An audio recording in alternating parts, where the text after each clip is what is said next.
오늘 함께할 하나님 말씀은 신약성경 마가복음 7장 말씀입니다. 마가복음 7장 24절로 30절까지 말씀. 불편하지 않은 분들은 자리에 일어나서 하나님 말씀 받도록 하겠습니다. 같이 읽습니다. 예수께서 거기에서 일어나셔서 두로 지역으로 가셨다. 그리고 어떤 집에 들어가셨는데 아무도 그것을 모르기를 바라셨으나 숨어 계실 수가 없었다. 악한 귀신 들린 딸을 둔 여자가 곧바로 예수의 소문을 듣고 와서 그의 발 앞에 엎드렸다. 그 여자는 그리스 사람으로서 시로페니키아 출신인데 자기 딸에게서 귀신을 쫓아달라고 예수께 간청하였다. 예수께서 그 여자에게 말씀하셨다. 자녀들을 먼저 배불리 먹여야 한다. 자녀들이 먹을 빵을 집어서 개들에게 던져주는 것은 옳지 않다. 그러나 그 여자가 예수께 말하였다. 상 아래 있는 개들도 자녀들이 흘리는 부스러기는 얻어먹습니다. 그래서 예수께서 그 여자에게 말씀하셨다. 내가 그렇게 말하니 돌아가거라. 귀신이 내 딸에게서 나갔다. 그 여자가 집에 돌아가서 보니 아이는 침대에 누워있고 귀신은 이미 나가고 없었다. 아멘. 그럼 신자라고 했을 때 이 신자는 또 한편으로는 믿음으로 사는 사람이다 이렇게 할 수가 있잖아요. 그래서 요한일서 5장 4절에 보면은 무릇 하나님께로부터 난 자마다 세상을 이기느니라. 세상을 이기는 승리는 이것이니 우리의 믿음이니라라고 그렇게 말합니다. 즉 믿음으로 세상을 이기는 사람이 신자다라고 하는 것을 가르쳐 주고 있습니다. 근데 성경을 보면은 예수님도 이 믿음에 대해서 많이 강조를 하고 있습니다. 그래서 예수님께서 제자들을 혼내는 경우가 별로 없는데 제자들을 이렇게 혼내는 장면들을 보면은 무엇 때문에 혼낼까요? 저들의 믿음이 부족하여서 예수님께서 종종 제자들을 혼내기도 합니다. 그런데 복음서에 보면은 예수님께서 이 제자들조차도 혼내고 하였는데 예수님께서 칭찬한 믿음이 있습니다. 이야, 너희들 진짜 네 믿음이 크다라고 그 큰 믿음으로 칭찬해 준 사람이 딱 두 사람이 나옵니다. 한 사람은 자기 그 종이 병을 앓고 있어가지고 이 종의 병을 고쳐달라고 나왔던 로마의 백부장. 이 사람이 예수님 앞에 나와서 자기 종은 지금 자기 거처에 있는 거죠. 근데 예수님 앞에 나와서 자기 종을 고쳐달라고 그렇게 간청을 합니다. 예수님께서 그 이야기를 듣고 어떻게 하셨어요? 같이 가자라고 이야기하니까 이 백부장이 그런 고백을 합니다. 주님, 내가 예수님께서 우리 집에 오는 것을 내가 감당할 수가 없습니다. 예수님 이곳에서 명령만 해도 되니까 명령만 해주십시오라고 그렇게 요청을 합니다. 그러면서 자기 이야기를 합니다. 나도 내 밑에 부하들이 있고 또 이 부하들이 내가 말하기만 하면은 그 명령에 따라서 움직입니다. 그러니 예수님께서 우리 집에 오시려고 하지 말고 이곳에서 명령만 해 주십시오. 그렇게 하면은 되겠습니다라고 고백을 했습니다. 여러분, 이 사람은 유대인도 아니었거든요. 이방인이었잖아요. 근데 이 이방인이 자기가 겪고 있는, 자기가 경험하고 있는 것들을 통하여서 예수님도 명령만 하시면은 그대로 이루어질 것이다 라고 하는 것을 믿고 고백하였던 것이죠. 그때 예수님께서 이렇게 이야기를 합니다. 내가 진정으로 너희에게 말한다. 나는 지금까지 이스라엘 사람 가운데서 아무에게서도 이런 믿음을 본 일이 없다라고 하면서 그의 믿음을 크다라고 칭찬을 해줍니다. 제자들은 예수님을 따라서 다녔지만은 제자들에게서도 이런 믿음을 찾을 수가 없었습니다. 이 이방인이었던 백부장이 나와서 자기 종을 위하여서 간구하는데 이곳에서 예수님께서 명령만 하셔도 내 문제가 해결될 것입니다 고백하였던 그 믿음을 예수님께서는 큰 믿음이라고 또 칭찬을 해 주었습니다. 그리고 한 사람 더 칭찬을 받는 사람이 나옵니다. 그 사람이 바로 오늘 저와 여러분들이 읽었던 이 본문에 소개하고 있는 시로페니키아 여자의 믿음입니다. 흔히 우리가 이전에 읽었던 성경은 수로보니게 여인, 가나안 여인 이렇게 볼 수가 있습니다. 동일한 본문이 마태복음 15장에 나오고 있는데 그 마태복음 15장 28절에 여자여 참으로 내 믿음이 크다. 내 소원대로 되어라. 바로 그 시각에 그 여자의 딸이 나았다. 그렇게 이야기를 합니다. 제자들조차도 믿음이 부족하여서 혼나기도 하고 이랬는데 이 로마 백부장하고 이 여인만큼은 예수님을 통하여서 큰 믿음이라고 칭찬받았던 것입니다. 두 사람에게 공통적인 게 뭐예요? 지금 자기의 딸을 데리고 올 수도 없었어요. 그리고 로마 백부장도 종을 데리고 올 수가 없었어요. 그런데 이 두 사람이 나와서 자기가 소문으로 듣던 이 예수님에 대해서 듣고는 나가서 자기의 문제를 해결해 달라고 요청을 하였습니다. 그럴 때 그 명령만으로도 이 문제가 해결되어졌다라고 하는 것입니다. 오늘 여러분들이 가족을 위하여서 또 누군가를 위하여서 그 사람을 직접적으로 이곳에 데리고 나오지 못했다 할지라도 여러분들이 주님 앞에 간절히 또 요청을 하고 또 기도를 할 때 하나님께서 그 능력으로 해결해 주시는 것을 믿는다면 여러분들의 믿음도 큰 믿음이라고 할 수가 있습니다. 그래서 오늘 여러분들이 이런 믿음의 관점에서 과연 큰 믿음이라고 하는 것이 어떤 것인가 오늘 시로페니키아 이 여인을 통해서 같이 한번 살펴보도록 하겠습니다. 그럼 이 이야기의 배경이 어떻게 되냐 그러면 예수님께서는 쉼 없이 일하셨습니다. 정말 밥 먹을 겨를도 없이 일하셨던 예수님이십니다.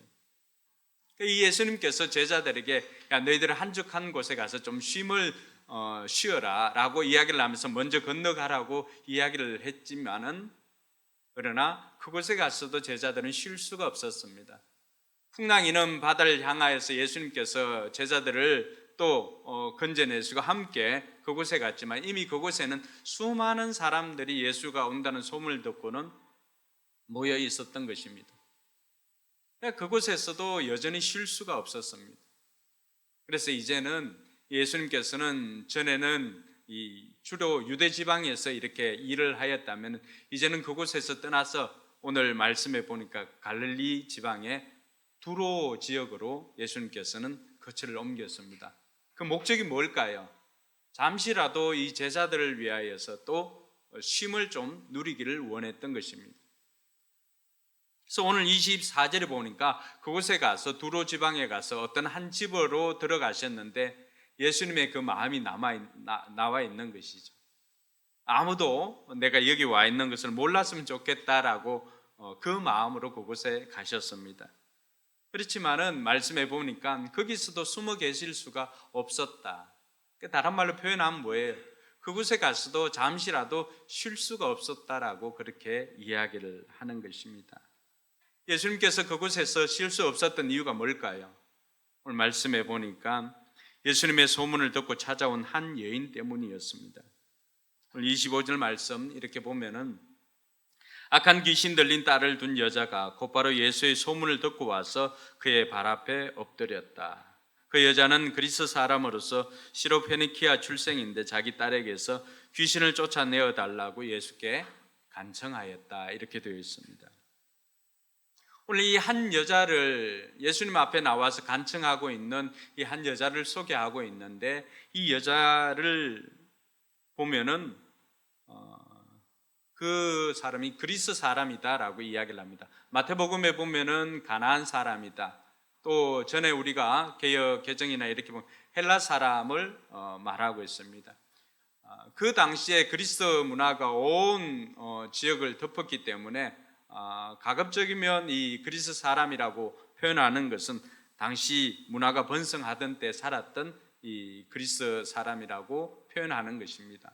뿐만 아니라 우리가 알았던 수로보니게 여인, 여기에는 시로페니키아 여인이라고 있는데 시리아하고 페니키아를 합성한 것이죠. 그 시리아 지역에 있는 이 페니키아 출신의 여인이다라고 말합니다.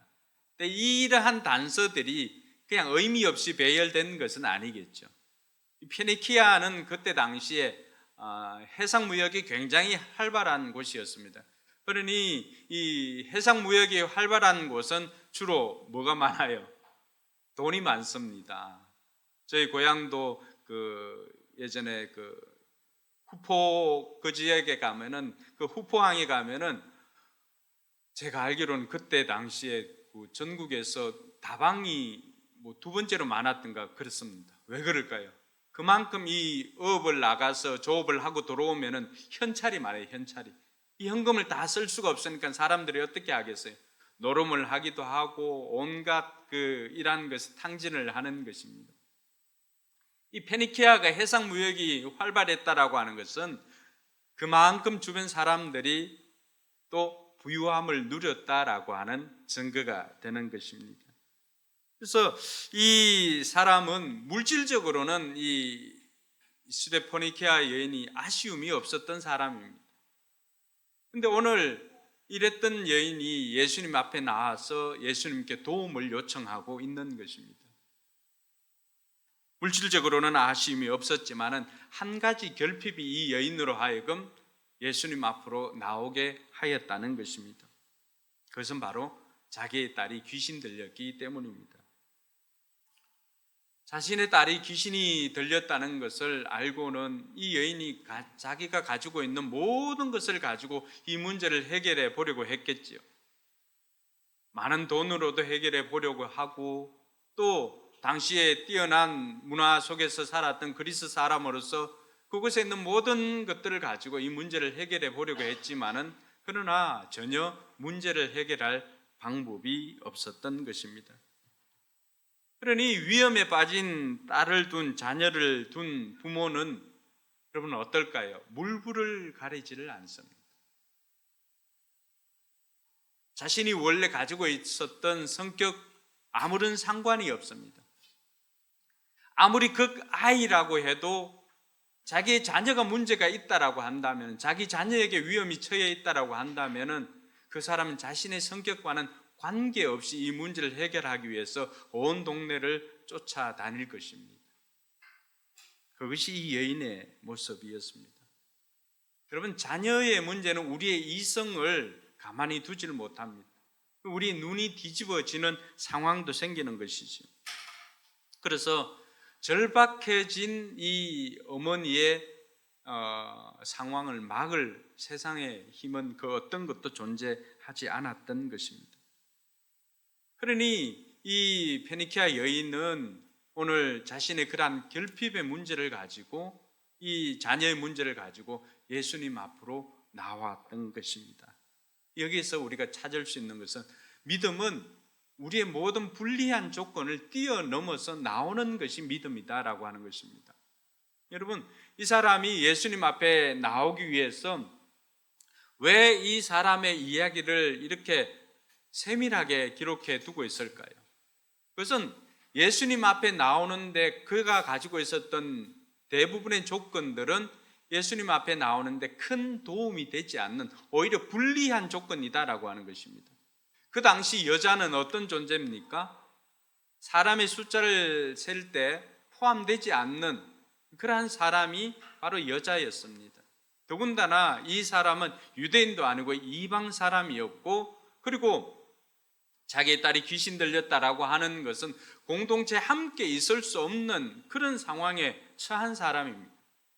우리가 지난번에 정결례를 우리가 받지 않습니까? 장로들의 전통에 따라서 정결례를 바리새인들과 율법학자들이 얼마나 중요하게 여기는지, 손 안 씻고 밥을 먹었다고 그것 가지고 시비를 걸고 했던 것을 기억한다면 오늘 이 여인은 그러한 불리한 모든 조건을 가지고 있다라고 해도 과언이 아닌 것입니다. 그런데 이 여인이 어떻게 했습니까? 그러한 모든 불리한 조건이 있음에도 불구하고 내가 하나님 앞에 나오는데 모든 불리한 조건, 이것 때문에 못 나옵니다, 이것 때문에 라고 하는 그 모든 것들을 뒤로 하고 그 불리한 조건을 극복하고 주님 앞에 나올 수가 있었던 것입니다. 이것이 여인이 가지고 있었던 믿음이다라고 하는 것을 우리에게 가르쳐주고 있는 것입니다.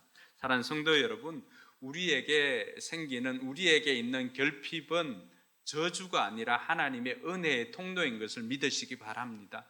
여러분들이 오늘 이 자리에 나와 있지만은 여러분들에게도 말 못할 결핍들이 다 있습니다. 그 결핍을 문제라고 해볼까요? 여러분들이 가지고 있는 삶의 고단한 문제들이 다 있습니다. 그것 때문에 잠 못 이루고 그것 때문에 내가 가지고 있는 어떤 것을 사용해서라도 도무지 해결할 수 없는 그 문제가 있습니다. 특별히 그것이 자녀의 문제라고 한다면 우리를 그 자리에 그냥 둘 수가 없는 것이죠.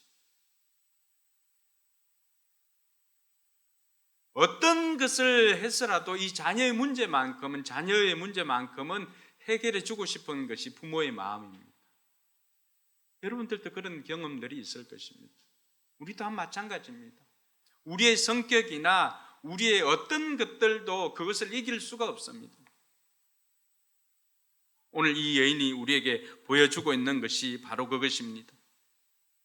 믿음이라고 하는 것은 이러한 불리한 모든 조건을 뛰어넘어서 나오는 것이 믿음인 것을 우리에게 먼저 첫 번째로 레슨을 해주는 것입니다. 그러면서 또 이 여인이 그럼 이 사람에게서는 그 믿음이라고 하는 것이 언제 생겼는가? 그것을 안다면 믿음이 생기는 단초가 무엇인지를 우리가 알 수 있지 않겠습니까? 이 여인이 예수님 앞에 나올 수 있었던 근거가 뭐죠? 오늘 25절의 말씀에 보니까 뭐라고 되어 있어요? 예수의 소문을 듣고 왔습니다. 예수의 소문을 듣고 왔어요. 여러분, 믿음이라고 하는 것이 그냥 생기는 것은 아닙니다. 이 여인의 믿음의 시작도 바로 예수님에 대한 소문을 듣고부터 믿음이 생겼다라고 말하고 있습니다. 그래서 로마서 10장 17절에 보면은 어떤 내용이 나옵니까? 그러므로 믿음은, 같이 한번 읽어볼까요? 그러므로 믿음은 들음에서 생기고 들음은 그리스도를 전하는 말씀에서 비롯됩니다. 그러니까 이 순간 여러분들이 이곳에 앉아 있지만은 여러분들이 이 순간에 예수님에 대해서 또 성경에 대해서 하나님에 대해서 들을 때 뭐가 생긴다고요? 믿음이 생긴다는 것입니다. 보면은 믿음이 여러분들에게 들어가는 것 알 수가 없잖아요. 그럼에도 불구하고 그 들었던 이야기가 우리의 믿음을 자라게 합니다. 여러분, 예전에 시골에 가면은 시골 방마다 집마다 하나씩 있는 게 있습니다. 이렇게 콩나물 시루 같은 그 단지가 있지 않습니까? 거기에 이 다리 이렇게 걸쳐가지고 나무를 해놓고 거기에 얹어 놓습니다.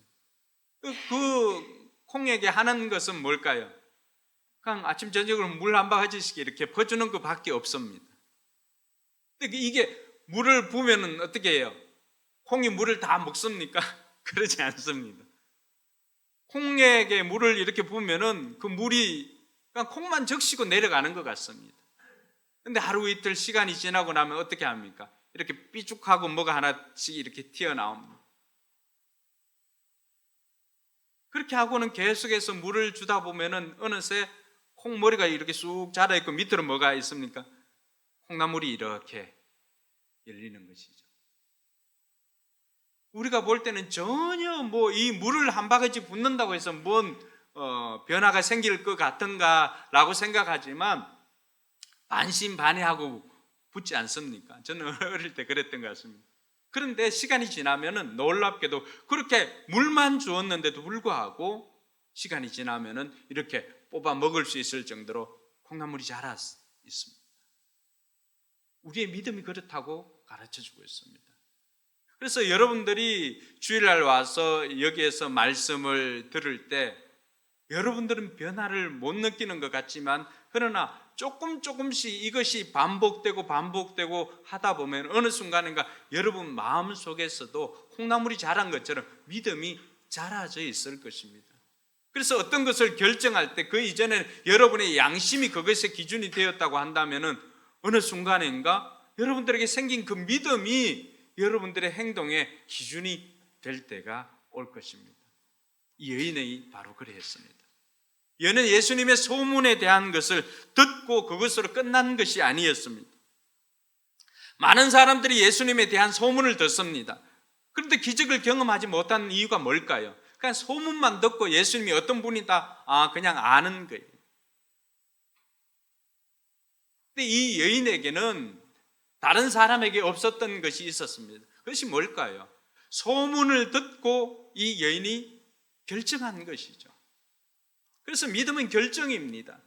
내가 60% 정도 이렇게 들어보니까 그런 것 같다, 이렇게 하면은 믿음은 결정하는 것입니다. 여러분, 어떤 것이든지 100%는 없습니다. 오늘 이 여인도 마찬가지였습니다. 예수님에 대한 소문을 들었지만 어떤 경우는 긴가민가 하고 나올 때도 있습니다. 그렇지만 이 여인은 너무나 갈급한 나머지 그 소문을 듣고는 행동으로 옮겼던 것입니다. 이것이 살아있는 믿음이다라고, 큰 믿음이다라고 할 수가 있습니다.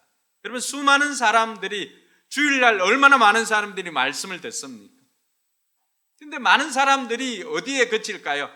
좋은 말씀이다, 은혜 받았습니다 라고 그칩니다. 그러니 기적을 경험할 수가 없는 거예요. 매일 반복되는 것처럼 시계추 이렇게 예전에 괴종시계 이렇게 왔다 갔다 하는 것처럼 왔다 갔다 합니다. 근데 결정적으로 기적을 경험하는 사람은 어떤 사람일까요?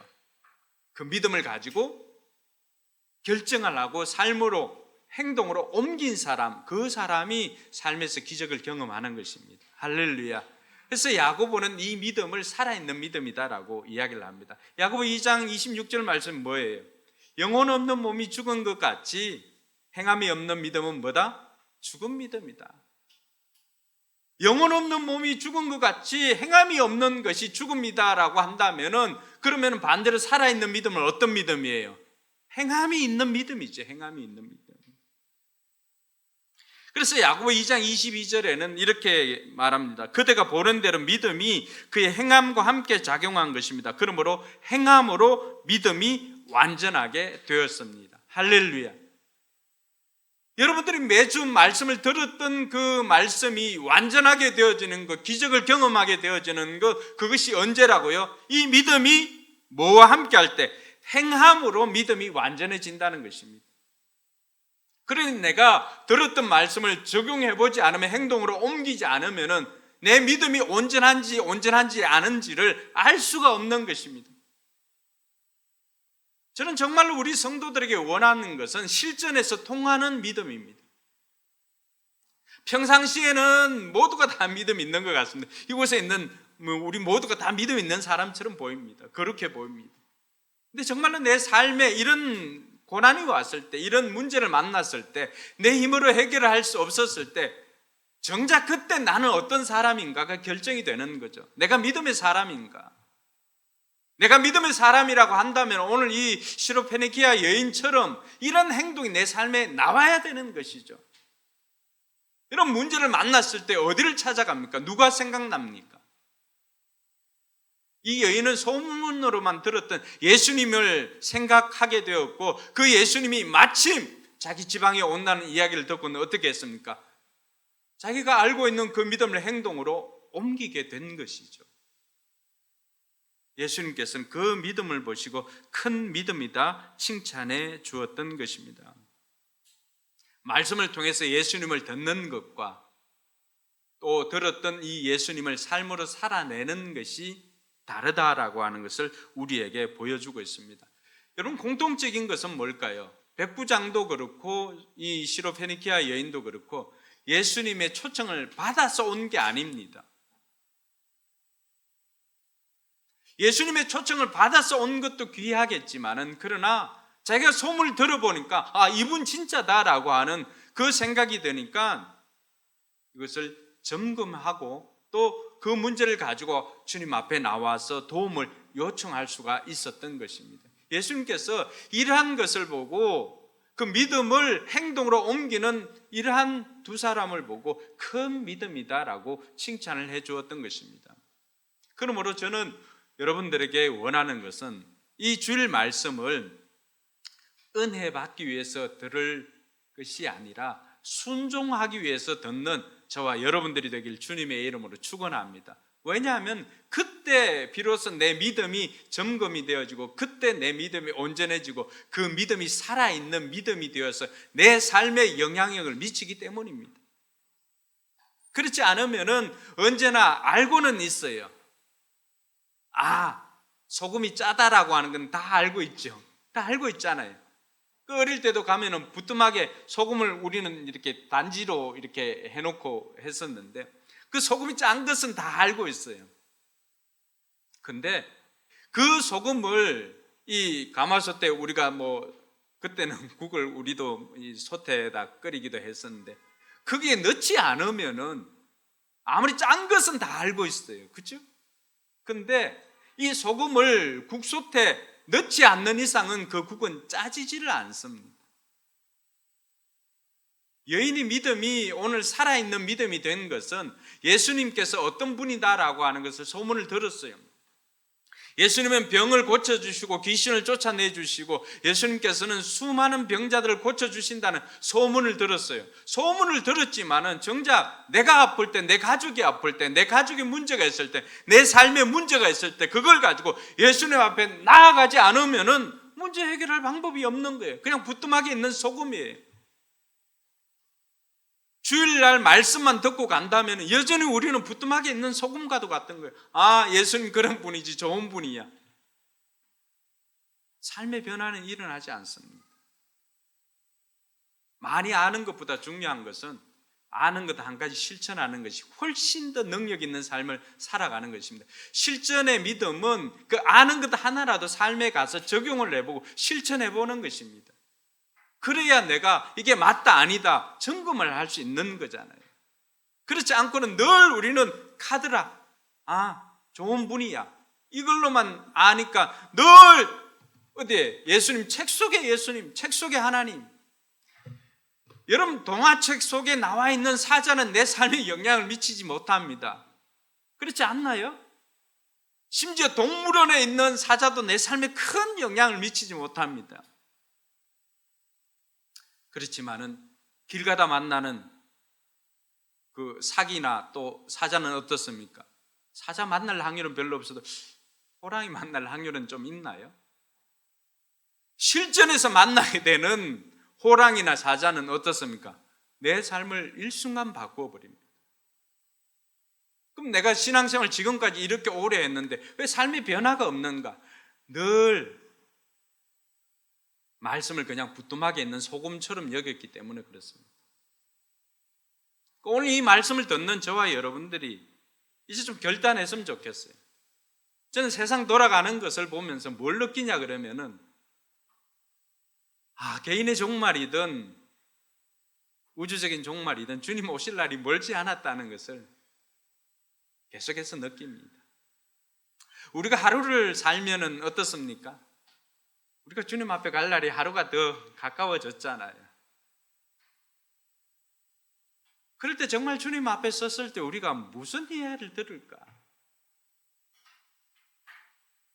써먹을 수 없는 믿음이라고 한다면은, 내가 형식상의 신자라고 한다면 이게 무슨 소용이 있을까? 한번 생각을 해봅니다. 그래서 제가 결단하는 거는 우리 성도들은 어떻게 하면은 좀 실전 믿음을 좀 가르쳐 줘야 되겠다. 실전에서 써먹을 수 있는 믿음.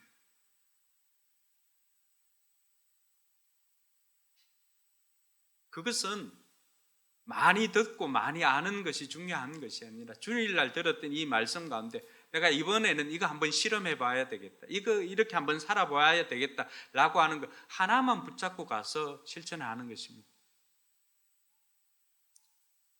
제가 왜 이 설교를 할 때 믿음은 뭐다, 믿음은 뭐다 이렇게 몇 가지, 보통 최소한 3가지를 주잖아요. 이렇게 구체적으로 어떻게 하라고 하는 거. 왜 그렇게 할까요? 한 가지만 줘도 되는데. 그 중에 하나라도 이번 주에 내가 좀 실천할 만한 것 있으면 그것 하나라도 붙잡아서 집에 가지고 가서 써먹어 보라는 것입니다. 그 써먹어 보고 목장에 가가지고 금요일이나 주말에 목장에 가가지고 내가 이번에 가서 이거 써먹어 봤더니만, 내가 이렇게 살려고 결단하고 해봤더니만 제대로 안 되더라. 왜? 이것 때문에. 그러면 방해가 뭔지를 알게 되잖아요. 그렇죠? 이것 때문에 말씀대로 살지 못했다 그러면 그 이야기 해주면 목장 사람들 어떻게 할까요? 그것 때문에 말씀대로 살지 못할 수도 있구나라고 하는 것을 또 배우게 됩니다. 또 어떤 사람은 어때요? 내가 이번에 이렇게 살려고 했는데 가서 해보니까 이렇게 사니까 되더라 라고 하는 고백을 하는 사람도 있을 거잖아요. 그러면 다른 사람은 어떻게 할 거예요? 그래, 난 이번 주에는 제대로 못했는데 다음 주에는 나도 한번 제대로 해봐야 되겠다, 이런 마음을 가지는 거예요. 그렇게 적용하고 하는 것이 살아있는 믿음을 가진 그 공동체가 역동적이지 않겠습니까? 제가 하나님 앞에 꿈꾸는 공동체가 그런 것이에요. 많이 아는 지적인 그런 신자들이 모여 있는 것이 아니라 하루하루 그 들었던 말씀을 실전에서 써먹으면서 하나님의 일하심을 경험하는 공동체, 그게 살아있는 공동체라고 하는 것입니다. 여인이 우리에게 가르쳐주는 큰 믿음이 바로 그것임을 우리에게 가르쳐주고 있는 것입니다. 그렇게 이 여인에게서 배울 수 있는 믿음은, 이 믿음은 될 때까지 구하는 것입니다. 여자는 예수님이 행한 일들을 듣고는 이분이라고 한다면 자신의 문제를 해결해 줄 수 있을 것이라고 하는 확신을 가졌습니다. 그리고 결정한 것이죠. 그리고 이 여인은 예수님 앞에 나와서 도움을 요청합니다. 26절에 보니까 자기 딸에게서 귀신을 쫓아내달라고. 여러분, 문제가 명확하면은 처방도 명확합니다. 내가 문제가 무엇인지 모르면은 처방을 제대로 받을 수가 없어요. 그럼 너무나 명확한 거죠. 자기 딸에게서 귀신을 쫓아내어 달라. 그러니까 병행 본문이 마태복음 15장에도 나온다 그랬잖아요. 마태복음 15장에 보면은 처음에 와서 23절에, 마태복음 15장 23절에 간청합니다. 그리고 마태복음 15장 25절에 보면은 이 여인이 어떻게 합니까? 예수께 무릎을 꿇고 간청하였다. 주님, 나를 도와주십시오. 실은 어떤 일이 생겼냐 그러면 여인이 처음 와서 예수님께 도움을 요청했어요. 그러니까 뒤에서 얼마나 시끄럽게 했던지, 다윗의 자손 예수여, 나를 불쌍히 여겨주십시오, 막 하도 소리를 질러대니까 자녀의 문제를 가진 사람은 어떻게 된다고요? 눈이 뒤집어진. 제자들이 옆에 듣고 있다. 그렇게 소리를 질러도 예수님이 아무 대답이 없었어요. 근데 제자들이 옆에서 듣고 있다가 제자들이 안 되니까 예수님 좀 들어주시고 좀 저 여인 집에 좀 보내주십시오라고 요청할 정도로 그렇게 소리를 쳤습니다. 제자들이 그렇게 해도 안 되니까 여인이 어떻게 했다고요? 예수님한테 와가지고 무릎 꿇고는 이제는 간청을 하는 것입니다. 여러분, 여기에 사용하고 있는 간청하다라고 하는 이 단어가, 제가 문법은 잘 모르지만은 이 미완료형이거든요. 뭐예요? 한 번 이벤트로 그냥 와서 무릎 꿇는 게 아니라고 하는 거예요. 될 때까지 계속해서 반복적으로 와서 도움을 요청하는 것이 여기에 나오는 미완료 간청하다라고 합니다. 그럼 그 말씀으로만 봐도 여자는 어떻게 한 거예요? 한번 예수님 도와주십시오 라고 해가지고 안 돼, 아니면은 예수님 가만히 계셨다라고 하면은 안 되는가 보다, 포기한 게 아니라고 하는 거예요. 오늘 이 여인에게서 우리가 배울 수 있는 그 믿음의 레슨이 뭐냐 그러면, 믿음은 될 때까지 구하는 것입니다. 그래서 이 여인은 주님 앞에 될 때까지, 자기가 소문으로 들었던 예수님은 분명히 귀신을 쫓아내주고 병자를 고쳐주신다는 것을 분명히 들었는데 자기에게는 안 일어나잖아요. 근데 포기하지 않고 예수님께 도움을 요청하였던 것입니다. 우리 누가복음에 보면 불의한 재판관 이야기 나오잖아요. 과부가 자기의 억울한 일을 당했는데 재판관에게 가서 도움을 요청합니다. 근데 이 사람 재판관이 무슨 재판관이에요? 앞에 명함이 따로 있죠. 성경이 불의한 재판관, 의롭지 않은 거예요. 그러니까 이 의롭지 않은 재판관이라 할지라도 계속해서 도움을 요청하면, 끈질기게 간청을 하면 어떻게 한다는 거예요? 들어주신다는 거예요. 그러니까 끈질긴 간청, 그것이 우리의 믿음입니다. 여러분, 여러분들의 삶의 변화를 위해서 여러분 문제가 해결되도록 한 번은 기도했잖아요. 근데 그러고는 왜 안 해요? 문제가 해결될 때까지 기도하는 거예요. 문제가 해결될 때까지. 오늘 왜 이 여인이 큰 믿음이라고 칭찬을 받았나요? 주님 앞에 자신의 문제가 해결될 때까지 주님 앞에 간청을 하는 것입니다. 도움을 요청하는 것입니다. 이게 큰 믿음이에요. 큰 믿음은 한 번 하는 이벤트로 끝나는 것이 아니라 지속적으로 그 문제가 이루어지도록 도움을 요청하는 것이 큰 믿음이다라고 하는 것을 가르쳐 줍니다. 어느 순간인가 여러분들이 한 번 기도하고 안 되는가 보다 포기했던 것이 있다면 다시 한번 그 기도를 주님 앞에 올려드릴 수 있기를 바랍니다. 될 때까지 포기하지 마세요. 그렇게 하다 보면 언젠가는 오늘 이 주님께서 우리에게 가르쳐 주신 대로 여인의 고백을 듣고 주님께서 고쳐주실 때가 있을 것입니다. 그러면 여인이 이렇게 간청을 하는데 예수님이 어떤 반응을 보였을까요? 27절에 보니까 전혀 예상치 못하는 반응입니다. 예수께서 그 여자에게 말씀하셨다. 자녀들을 배불리 먹여야 한다. 자녀들이 먹을 빵을 집어서 개들에게 던져주는 것은 옳지 않다. 여러분, 얼핏 보면 굉장히 모욕적인 그러한 느낌으로 받을 수가 있잖아요. 예수님께서는 지금 비유로 이렇게 말씀하셨는데 이 여인을 뭘로 취급을 한 거예요? 개로 취급을 한 거잖아요.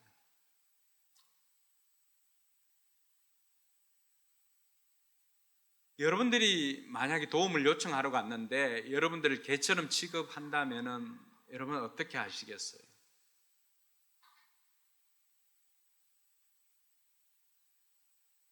그 간절한 정도에 따라서 안 그럼 내가 안 하고 말지 하고 자존심 때문에 돌아가는 사람도 있을 겁니다.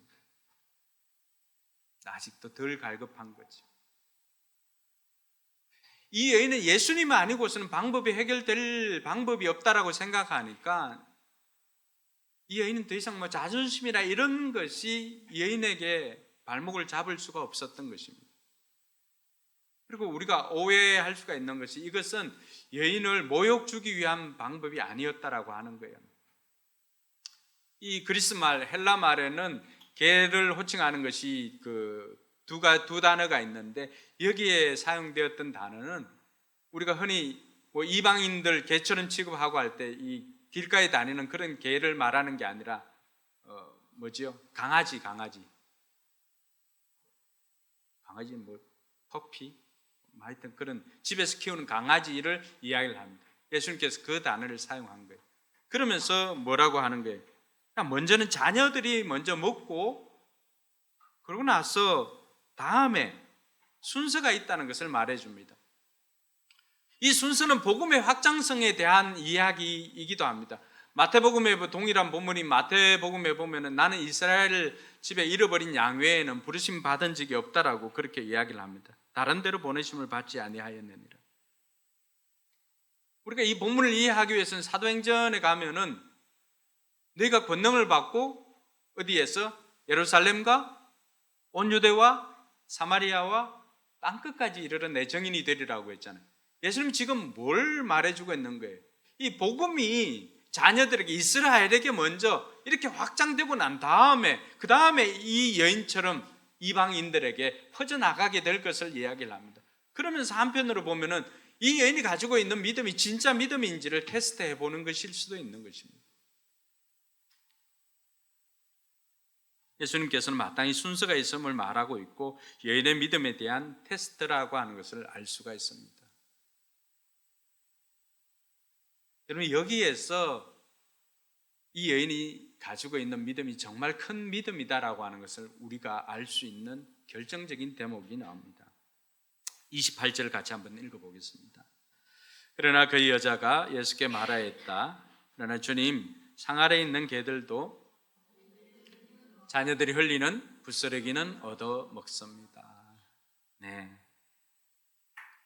저는 우리 성도들이 이런 지혜를 가진 사람이 되면 좋겠습니다. 여인이 고백할 때 뭐라고 고백합니까? 주님, 그러나 상 아래에 있는 개들도 자녀들이 흘리는 부스러기는 얻어 먹습니다. 비록 비유지만 개처럼 취급을 했지만은 그런 강아지들도 어떻게 합니까? 상에서 떨어지는 부스러기는 먹습니다라고 이야기를 해줍니다.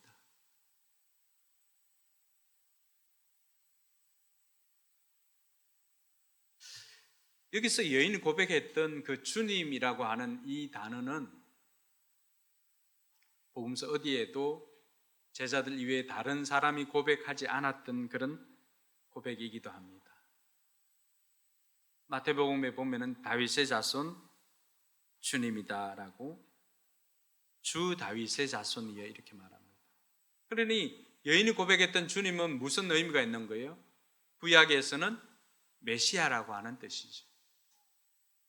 여인은 소문을 듣고도 예수님께서 구약에서 예언하고 있는 메시아인 것을 알고 지금 예수님께서 자녀들 외에 자녀들에게 빵을 주는 것이 마땅하다라고 하면서 개에게 주는 것이 마땅치 않다라고 하는 이야기를 했잖아요.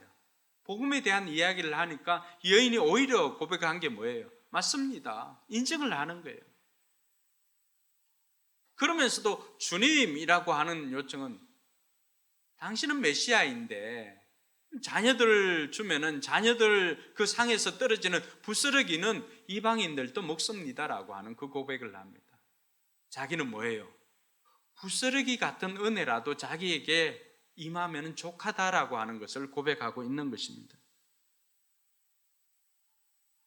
부스러기라는 작은 크기라도 그것이 자기에게 임하면 자기에게는 그것이 큰 은혜인 것을 고백하고 있었던 것입니다. 이 고백을 예수님께서는 큰 믿음이라고 칭찬해 주었던 것입니다.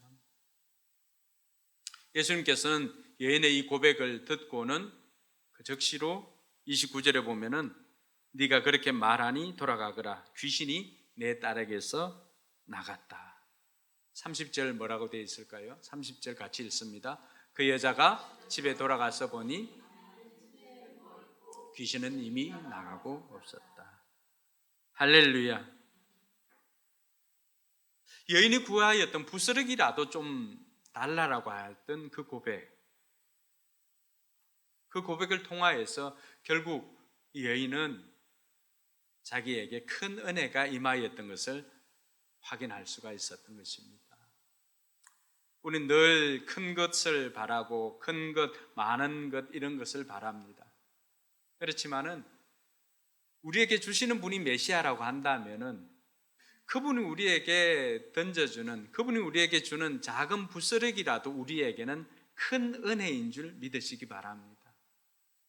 매주일 와서 여러분들이 그 작은 부스러기라도 족합니다라고 하는 그 마음으로 그 결핍을 가지고 하나님 앞에 나아갈 때 하나님께서는 그 작은 것 우리에게 주어주지만 그게 하나님 손으로 주어진다라고 한다면 그것은 우리에게는 큰 은혜가 될 줄로 믿습니다. 그 큰 은혜를 이 여인은 자기의 믿음의 고백을 통하여서 경험할 수가 있었던 것입니다. 사랑하는 성도 여러분, 여러분들에게 어떤 결핍이 있습니까? 받고 질문하면 여러분들은 어떤 문제가 있습니까? 그 문제는 여러분의 삶의 저주가 아니라 그것은 여러분들의 하나님의 은혜를 경험하는 은혜의 통로인 것을 믿으시기 바랍니다. 여인이 그 결핍을 가지고 소문을 듣고 예수님에 대한 소문을 듣고 그 문제를 가지고 예수님 앞에 나아간 것처럼 오늘 저와 여러분들도 그 문제를 가지고 하나님 앞에 나갈 수 있기를 바랍니다. 그리고 하나님 앞에 간청합시다. 하나님, 나를 불쌍히 여겨주시고 이 문제를 해결해 달라고 구체적으로 그 문제를 콕 찍어서 고백할 수 있기를 바랍니다.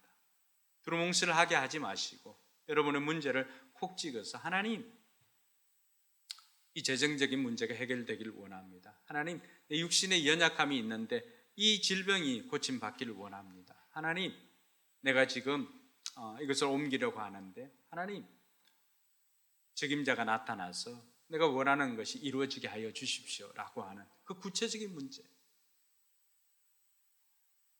그리고 그 문제가 응답이 될 때까지 때로는 하나님께서 우리에게 우리의 믿음을 이렇게 달아보실 때가 있습니다. 그 이유는 그것이 정말 내가 바라는 것인지를 알기 위함입니다.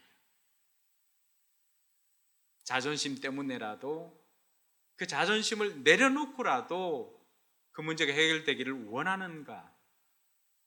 이 여인은 자존심을 내려놓고 주님 앞에 도움을 요청했습니다. 심지어 무릎까지 꿇고서 간청했습니다. 우리가 더 이상 무엇을 주님 앞에 감추겠습니까? 자존심, 문제 해결하는 데 도움이 되지 않습니다. 여러분이 가지고 있는 명예, 문제 해결에는 도움이 되지 않았습니다.